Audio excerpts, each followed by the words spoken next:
Let's mic, देश का मिजाज, वेस्ट।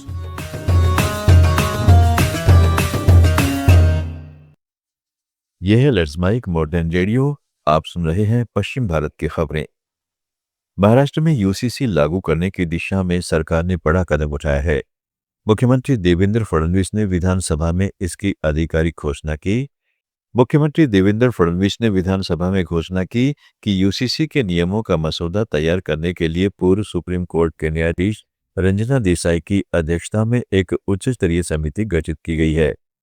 समिति में सुप्रीम कोर्ट और हाई कोर्ट के 3 पूर्व न्यायाधीश, एक संवैधानिक विशेषज्ञ, एक पूर्व वरिष्ठ नौकरशाह और सामाजिक क्षेत्र के 2 विशेषज्ञ शामिल हैं। सरकार का कहना है कि यह समिति सभी पहलुओं का अध्ययन कर विस्तृत मसौदा तैयार करेगी। कांग्रेस प्रवक्ता सुप्रिया श्रीनेत ने महाराष्ट्र सरकार द्वारा यूसीसी के लिए 7 सदस्यों की समिति गठित किए जाने पर तीखी प्रतिक्रिया दी है। श्रीनेत ने कहा कि राज्य में पुल, सड़कें और इंफ्रास्ट्रक्चर बारिश से टूट रहे हैं, लेकिन सरकार असली मुद्दों से ध्यान भटकाने की कोशिश कर रही है।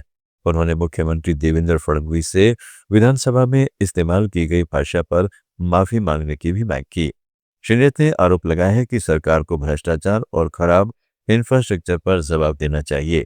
उनका कहना है कि जनता के बुनियादी मुद्दों का समाधान करने के बजाय सरकार राजनीतिक एजेंडे पर काम कर रही है। ना पूछे, सवाल पूछने वाली जनता को महाराष्ट्र का मुख्यमंत्री का कहना है इनको कुत्ता नहीं पूछता है। उसी जनता के सामने आप वोट मांगने जाते हैं, उसी जनता की नुमाइंदगी करते हैं आप सदन में। आपने सदन में जिस भाषा का प्रयोग किया उसके लिए माफी मांगिए। और ये जो एजेंडा चलाते हैं ना आप, जो मुख्य मुद्दों से ध्यान भटक जाए, मुझे नहीं लगता ये होने वाला है। जिस स्पीड से, चाहे वो रायगढ़ हो जहां पर पूरा का पूरा बॉटलिंग प्लांट के सारे सिलेंडर बहे जा रहे हैं, कहीं पर वो मिसिंग लिंक टूट गई, ये भ्रष्टाचार है। इस भ्रष्टाचार का जवाब दीजिए। Rajasthan anti narcotics task force ने बड़ी कार्रवाई करते हुए 1,84,000 रुपए के इनामी ड्रग माफिया सुनील मीणा को गिरफ्तार कर लिया है। ऑपरेशन नीलमणि महीनों की खुफिया तैयारी और सटीक रणनीति का नतीजा रहा। पुलिस ने एक जवान को 15 दिन तक चरवाहे के वेश में जंगलों में तैनात किया, जिसने सुनील के ठिकानों और नेटवर्क की पूरी जानकारी जुटाई। 7 जुलाई को मिली पुख्ता सूचना के बाद टीम ने तेज बारिश का फायदा उठाकर उसके घर पर दबिश दी। तलाशी के दौरान सुनील घर के अंदर एक बड़े ड्रम के पीछे रजाई ओढ़कर छिपा मिला। गिरफ्तारी के वक्त उसने अपनी पहचान छिपाने की कोशिश की, लेकिन पुलिस ने उसे पकड़ लिया। सुनील पर राजस्थान, मध्य प्रदेश और एनसीबी में एनडीपीएस, आर्म्स एक्ट और हत्या के प्रयास समेत 19 से ज्यादा मामले दर्ज हैं। राजस्थान के सवाई माधोपुर जिले में कानून व्यवस्था बनाए रखने के लिए प्रशासन ने बड़ा फैसला लिया है। पांचना बांध के पानी को लेकर सोशल मीडिया पर भड़काऊ पोस्ट और अफवाहों के बाद गंगापुर सिटी, वजीरपुर और बामनवास क्षेत्रों में मोबाइल इंटरनेट सेवाएं 24 घंटे के लिए बंद कर दी गई हैं। प्रशासन का कहना है कि सोशल मीडिया पर फैल रहे संदेशों से गुर्जर और मीणा समाज के बीच तनाव बढ़ने की आशंका थी।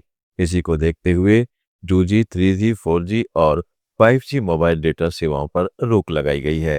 हालांकि ब्रॉडबैंड और लीज लाइन इंटरनेट सेवाएं जारी रहेंगी। गुजरात सरकार ने मछुआरों को बड़ी राहत देते हुए डीजल पर वैट राहत योजना में बड़ा बदलाव किया है। मुख्यमंत्री भूपेंद्र पटेल की अध्यक्षता में गांधीनगर में हुई राज्य मंत्रिमंडल की बैठक में योजना के तहत लागू 20 मीटर लंबाई की सीमा को हटा दिया गया है। अब राज्य की सभी यांत्रिक मछली पकड़ने वाली नौकाएं, जिनमें गहरे समुद्र में जाने वाली नावें भी शामिल हैं, इस योजना का लाभ ले सकेंगी। सरकार के अनुसार इस फैसले से राज्य की 18,000 से अधिक पंजीकृत नौकाओं को फायदा होगा। पात्र नौकाओं को डीजल कार्ड जारी किए जाएंगे, जिसके जरिए डीजल पर प्रति लीटर 15 रुपए तक की वैट राहत मिलेगी। योजना का लाभ लेने के लिए नौका का रियल क्राफ्ट पोर्टल पर पंजीकरण और मछली पकड़ने का वैध लाइसेंस होना जरूरी है। महाराष्ट्र, गोवा, गुजरात, दमन और राजस्थान की ताजा खबरों के इस बुलेटिन को रोजाना सुनने के लिए डाउनलोड करें लेट्स माइक ऐप। जुड़े रहिए लेट्स माइक के साथ। आप सुन रहे थे let's mike modern radio. Follow कीजिए हमें हमारे सोशल मीडिया प्लेटफॉर्म्स पर।